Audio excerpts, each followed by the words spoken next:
Hey, it's Yolanda at DryerBuzz, and of course, DryerBuzz Eats. And yes, we're still stuck on festivals, we're still stuck on desserts, and we're still stuck on making them small, trying to downsize. I mean, who needs a huge pie? All right, especially if you're packing it away for your festival feast, right?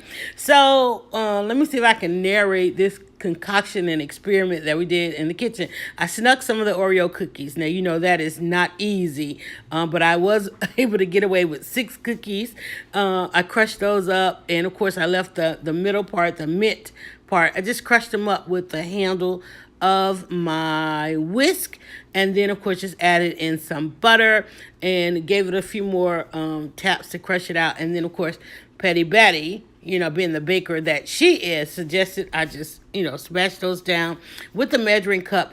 And of course, only 6 cookies, you know. But then she came up with this concoction because we had a little bit of cream cheese left. She took some cream, some powdered sugar. She even put some of the cookies in there. I'm not sure, I think she put in some eggs, right?